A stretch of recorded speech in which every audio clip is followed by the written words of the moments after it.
What's up, everybody? Welcome to Move the Sticks. DJ Buck with you. Buck, how you doing, man? Man, I'm good. What's going on, DJ? What's happening? It's backup time, man. It's backup season already in the NFL. That's what I wanted to kind of hit on this episode today because I don't know, we talk about star players so much and talk about building teams, and I think maybe an underrated aspect of that is preparing for the worst case scenario, which the Bengals are there, obviously, with Joe Burrow having a long-term injury, but a bunch of other, starters are nicked up, and we're going to have to see a lot of backups play this week. Yeah, it's so funny how quickly we get to that point, right?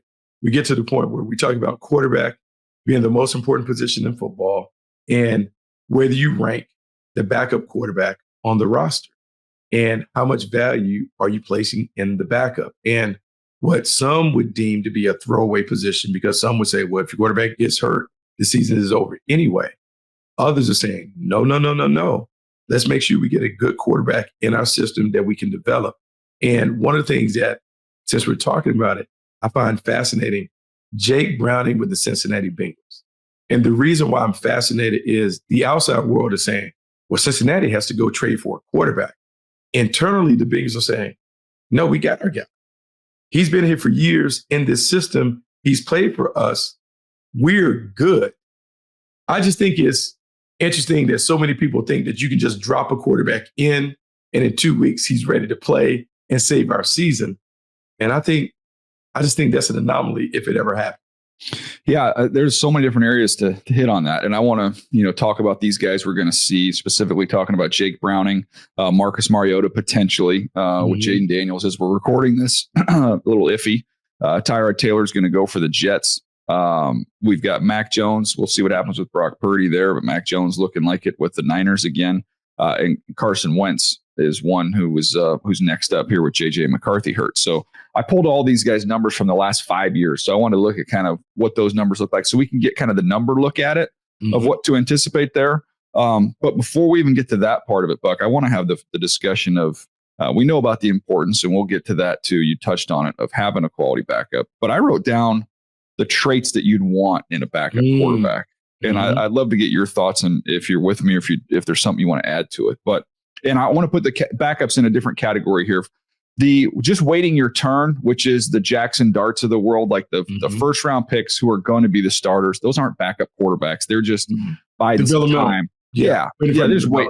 We're just put them in the holding tank. Like there's a difference between being in the holding tank, knowing you're going to ascend to the starter job, versus being kind of a quote unquote career backup. So this is the traits that I wrote down that I'd want in a backup quarterback. And I start first of all with intelligence. You got to be smart because you're not going to have as much time to be taught. You're going to have to self-learn to some degree because everything's going to be geared towards the starter. You're not going to be getting all the reps. You're going to have to take mental reps. So you got to start with smart. Number two, and again, these are for the traditional career backup quarterbacks. You better be humble, man. You better realize it's not about you. A big part of your job is to serve the starter and helping him get ready to play each and every week. So you got to check your ego at the door. So smart, humble. The third thing I wrote is you got to bring energy. And I think about that from a standpoint of you're bringing energy to the room every day because you're not contributing on the field. So how can you contribute? Well, I can contribute by helping the starter, and I can bring some juice and some energy to the room, which also translates to, hey, guy goes down in the middle of the game. It's not everybody on the field slump your shoulders. This guy trots out in the field. It's not this guy he's got a little Red Bull he just bought out to the huddle. Like this guy's, he's ready to go. He brought some juice and some energy to the field and to the room. And lastly, I wrote down the word extension, Buck, because one of two things. Your backup has to be an extension of the coaching staff on the field. We always talk about that joystick, right? Like he might be physically limited, but he is an extension of the coach, and they can kind of play through him when he's out there on the field. So either an extension of the coach, or you better be an extension of the play. You better be able to play outside of the structure of the offense with your athleticism to make some things happen. So that word extension is one I focused on. There's so many great things that you mentioned when it came to the backup quarterback. The intelligence to me is the first thing that stands out because in scouting, we talk about your ability to take it from the board to the field, meaning I see what the coaches draw up. I'm able to understand it. I can take it and fully digest it. And in limited reps, I can make the X's and O's come to life. That is a rare trait, but that's a trait that a backup quarterback must have. He cannot be a high rep guy, because those reps aren't available in an NFL practice. The other part that you talk about when it comes to humility, being able to understand what my role is. When I am the backup quarterback and it's been clearly established, this person's the starter, I'm the backup. The competition between 1 and 2 has to go away because in that quarterback room, I cannot have tension. We cannot be working against each other. We have to be working for each other. And great quarterbacks will use their backups, everybody in the room, to help them get prepared. Hey, QB2, you're going to help me on third down. QB3, you may help me in red zone 2 minute. QB4, special situations, I want you to look at that. So we collaborate when it comes to the study, the film, and all that. So everyone is prepared, but it takes humility to be able to do that. And then finally, when you talk about energy, you cannot be a pouty guy in the quarterback room. I'm not playing. I should be playing. Well, if I was in this and that, man, you're even adding energy or you're taking it out. No energy vampires in the room. And everyone's not built to be a backup quarterback. It takes those kinds of things. I would even say a self-awareness. Here's where it is. May not have the talent of the number one guy, but I'm good enough to help us win if I do all the things necessary to win. There's so many things. That's why every starter can't automatically go from being the starter to it, which is why we see sometimes starters go from starting to out of the league and it's over because there's a personality that also goes with it. How about play style and the extension part of the discussion, Buck? Well, I mean, with DJ, that's it. That's why a lot of times we see coaches come from the ranks of being the backup to a head coach. Kellen Moore, like Jason Garrett, Mike Kafka will eventually be one of. There's so many guys because you have to do so much behind the scenes to prepare, and you have to have the right thing. You have to be a pseudo coach because sometimes, DJ, the head coach and the coordinator will communicate to the backup to get it to the starter based on what their relationship is. And that's right. And then when you say extension, then if it's not that, then I want a complete curveball. When this dude comes in, defense, y'all better get ready for an entirely different style.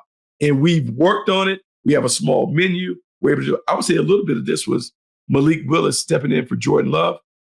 They're not the same, but Malik Willis comes over.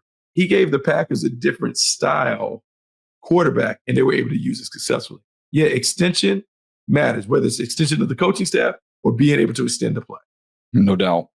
Yeah, I think it's just interesting to see what you're looking for and what you want in that position. With these specific guys, I thought we could take a few minutes here and go over, as we like to say on here, the operating instructions. So this is, you got to know how to use these guys and what they do. So I thought we kind of ripped through these. I'll give you some quick thoughts and then jump in there and tell me what you think. But Mac Jones, to me, Mac Jones, going back to what he was in college and then even studying him a little bit this morning, going through the recent stuff. I don't know that he's changed all that much. He's a touch thrower. He's a rhythm. It's anticipation. It's bucket throws. He's still, when he has to really power the ball and drive the ball, that's not his best. I think the ball gets away from him. It gets loose. That's not who he is or what he is. So to me, I would like to be able to run the ball with him. And then I like to be able to play kind of out to the perimeter and then over the top of coverage. I don't know that I want to make my living trying to jam balls and seams in the middle of the field. I'll say this, having watched him extensively last year with the Jaguars when he had a chance to play. I think Mac Jones is a guy who's good enough to be a starter in this league. I think awareness is everything. Self-awareness, understanding strengths, weaknesses, how I need to play within this system to be successful. The one thing that I believe may have helped him in San Francisco, Kyle Shanahan clearly defines what it is he wants from his quarterbacks. The system clearly defines where the ball should go. If you're smart and you understand the system, the completions and the big plays just come. So the only thing that really could hold Mac Jones back is can he be disciplined enough and self-aware enough to, I'm just going to stick to the script. When he stays to the script, he's a really good player. Yeah, no doubt. And you look at his numbers. I just pulled this stuff going back to 2020 for all these quarterbacks. So that was the timeline that I looked at here. Mac Jones, when you look at the completion percentage of these guys, You start with Jake Browning was at the very top. It's almost 68%. Then you had Marcus Mariota, Tyrod Taylor at that. They were at 61, I guess. Then you have above them, Mac Jones was in splitting them. So he was almost 65% with a lot of volume there. God, he was sacked 112 times, Buck. So that's going to be a key part of it too. Again, I think Mac Jones, you can run the ball and then let's get the ball out of his hands. Let's go. The longer he holds it, I think the worse you are. Yeah, it has to come out quick. We want to operate on schedule. We don't want him to run around left to his own devices. Let's make sure he understands how important it is to stick to the script, play on time, play on schedule. Don't get outside of what it is that we put on paper. When we do that, we have a chance to be successful. And for TJ, for most quarterbacks, it's like that. Unless you have the superpowers, you need to stick to the script, stay within the framework of the offense. Yeah, on Jake Browning, to me, and we touched on him a little bit, he's fearless. That's a good thing and a bad thing. There's some forces in the middle of the field. Man, you could not put enough go balls and corner routes in the offensive game plan for him. Like this, if you think you've got a lot, put in 2 more. That's where he's at his bet. Let him get over the top, outside the numbers. Let's live out there. Let's live out there. Not only that, when you're the Cincinnati Bengals and you have what they have, the reason why I think he's great for them, man, their firepower makes it where, hey, man, just get them the ball. Yeah. Our guys on the outside are better than their guys. So we're going to have all the screens, all the corners, all the go routes, because one-on-one matchups, our guys are going to win. And he understands that. And when he just literally, where's 1? Where's 5? That's where the ball is going. Mm-hmm. And when they do that, they can win. And I think Zach Taylor has such a comfort level watching that game last week. They just had to get to halftime so Zach Taylor could take the 12 minutes to be like, hey, how are we going to build this out? Whatever. And after halftime, he was on fire because all those things that you talked about, outbreaking routes, spot routes, bubbles, quicks, go ball to T. Higgins, all those things showed up because Zach Taylor had enough time to rewrite the script on the call sheet to remember who's playing quarterback. I think that is what it is. I have Jake Browning. This is the Jake Browning script. And when they do that, they still can win games. So that's why I wouldn't dismiss the Bengals' chances of being able to kind of keep it afloat while Joe Burrow is out. Let's get to Carson Wentz. Buck, I think this is the 3rd time I've seen this now at Raider games. They at halftime they like to have halftime show. They like to do it up right there, especially for primetime games. And the Chargers are there for a lot of primetimes. So I think I've seen Montel Jordan a couple times. That is how they do it. But Lil Jon takes the cake. I think I might have seen Lil Jon 3 times. Now he rips off those same 3 songs. Hey man, you hit, so you hit. Just pull this. I feel like there is a string. If he took his shirt off, there's a string in his back. You just pull that string and it just goes shot, shot, shot, shot, shot, shot, shot. I mean, I've heard this song. I've heard him sing these songs a bazillion times. I think I've seen him more in concert than any other musical act, and it's all at Raider games. And that's Carson Wentz. To make a long story short, let's take our shots, man. Play the hits. Here's what we're gonna do. Here's how it's gonna play out. Let's do it. What I will say is Carson Wentz familiarity with Kevin O'Connell in this offense should help. Now, I'm not having dreams of him going back to what he was. Not super efficient, man. Like you got to get that out of your head. Like that's not what he's going to be. So you have to bake that into the plan. And everyone has to know, Jose Canseco. There you go. Old school. Showing your age there. Because that's all I could think about. I was going to say Rob Deere, but that's even older. Oh, I was going to say Dave Kingman. Like whoever you want. Someone who has a bunch of strikeouts, but they're going to hit a home run. So you just have to know this is going to be part of the equation. He's going to have some dirt balls. He's going to sell them to the stands. But you're hoping the few that he hit, they're able to convert. The big thing for Minnesota with him, Aaron Jones being out, can we run it enough to be able to set up some shot opportunities? We don't want to get into the passing game where it's a 7-on-7 high volume thrower trying to make it where he's the precise pocket passer. He's never going to live up to the standard in that regard. But if we can get the game on our terms, he can be effective. The efficiency is not going to be maybe what some of us covet, but he certainly can be effective in a certain style of offense that Kevin O'Connell knows. Yeah, no question. Let's keep it going here. A couple more guys to get through here on this backup discussion. Tyrod. I say it. Whatever I say. Tyrod. I've said it both ways, and I've been corrected each time. And I've literally called his games. With him being with the Chargers. So Tyrod, I believe, is correct. If I'm not mistaken. Okay. But to me, on time is a big part of his game. I think people look at him because he's so athletic. And remember what he was coming out of college and what he was as a young player. And it's like, oh, okay, this is a scramble around. He's like a shrunken down Geno. Like that's how he's, I think, in my opinion, watching him, that's how he's at his best, is when he's on time, getting the ball where it needs to go. Yeah. Here's the thing. He's been a very efficient player. We've seen him play at a high level. He's played winning football in this league. Mm-hmm. He's a really good player when you can support him with the running game. And they should be able to support him with the running game with what they have. To me, it's about understanding who he is and him understanding the moment, which he typically does when he has an opportunity to play. The thing that the Jets have to do with Tyrod, they got to make sure defensively they're up to snuff, that they have the game played at a certain level where he doesn't have to be the playmaker. He can manage, distribute, and operate that way. That's what I want. But it's the entire operation has to work effectively for Taylor to be the player that we need him to be to win games. If the Jets are going to win games, they got to rely on these backs. They've got 3 good backs. Run the ball. This offensive line, I think, is better suited in the run game than they are in the pass game. There's just not enough weaponry outside. I mean, you got Garrett Wilson, and then that's it. I'm hopeful that you're going to see Taylor take some steps as he goes throughout the year as a rookie tight end. But there's just not enough other weapons. If they're going to win games, they got to do it.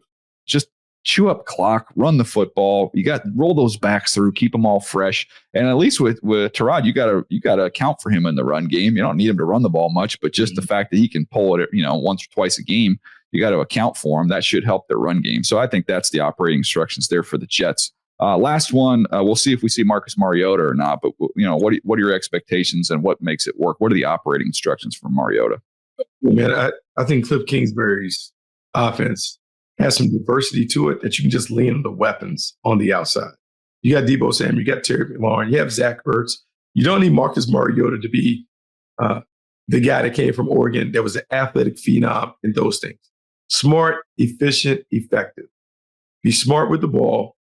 Be efficient with the opportunities that you have in the pass game. And let's find a way to be effective while staying within ourselves offensively. If they do that with the defense and all that, they can win games. But I don't need Marcus Mariota to be the show. I just need him to be a compliment. He doesn't need to be the entire. Yeah, and I think, with Marcus Mariota, just protect the football, man. Just protect the football. Be smart. You think about him. I think he's comfortable throwing on the move. He always has been. I think this gives you the opportunity to move the launch point around a little bit with some of those things. I don't think you're looking at a dynamic or explosive passing attack with him, but it's going to be run after catch, get the ball where it needs to go. And to me, it's just movement. Move him around a little bit. Don't let a defense get comfortable with where he is. I think that's part of the discussion there. And we'll see, with Jaden Daniels, hopefully he gets back and, maybe, he surprises us and plays in this game, but hopefully not gone for too long because, this offense kind of built through that dude, man. And I don't know that you can really replicate. No, you can't. He is the trigger man. He is the one that makes it happen. And in saying that, I think it's really important that Marcus understands it. Kingsbury, those guys understand it. Let's just figure out a way to get through this one. Let's figure out a way to get through this game. Let's do what we need to do just to win this game and figure out where Jaden Daniels is. Because if he doesn't play, it can't be the show that we've seen. It can't be the wide open, fun offense that we've seen from the Commanders. This is one where I need Marcus to be the grown-up in the room, to understand who he is and what he needs to be at this moment. If he does that, they can win. Yeah, if you want to get some hope here for backup quarterbacks, if you want to feel like your season's not over, let me give you a couple numbers here, Buck. Let's just look at passing yards through 2 games, okay? Number one in the league, shockingly, is Russell Wilson, who was a backup as of last year. Right. So he ended up coming in and taking over that position, but he was in a backup role last year. Number two, Daniel Jones, who was relegated to backup status. Then you get Herbert, then you get Goff, then you get Dak, then you get Stafford, but then you've got Geno Smith, longtime career backup after being a high pick and kind of washing out as a starter. In the top 10, you've got Joe Flacco, who was a backup. So, I mean, there's a lot of guys who've come from the backup ranks that have, that are productive players in this league. So it doesn't need to be, the absolute crusher season ending moment that it feels like when you're a fan and your starter goes down. No, it doesn't need to be that. And my thing when it comes to the backup quarterback, I think we all should have a plan in place. I think good team building, good coaching requires you to have an emergency plan of action in case of X, Y, and Z. That's why we sign certain players to be backup quarterbacks. That's why they should get opportunities in practice and in preseason to prepare them for how we need to play in the game.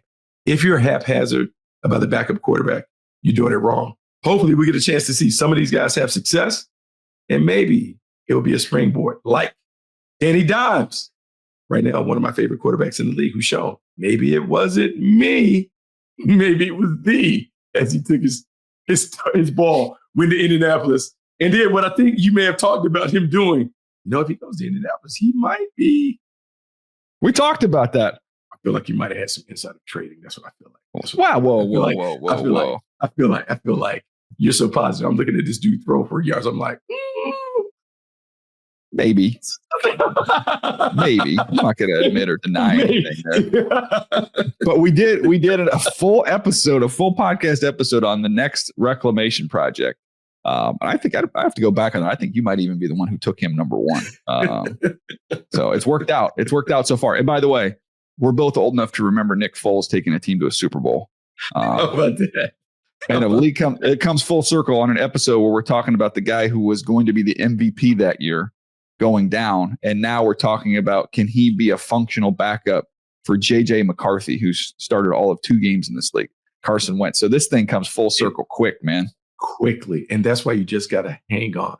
Hang on, keep working. You never know when your chance is going to come. But we do know, and we said this, top quarterbacks always get multiple bites at the apple. No question. He has had a lot of bites at the apple. Yeah. The other thing, free advice for those that may have been starters and have now landed in the backup role. And look, A, you can have longevity. B, you can make a lot of money. And C, free advice.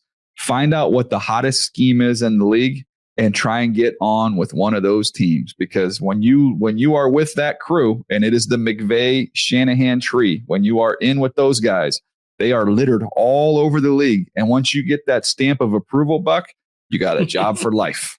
You can bounce around between all these guys, man. So that's my free backup quarterback advice. I mean, I dig that. Yeah.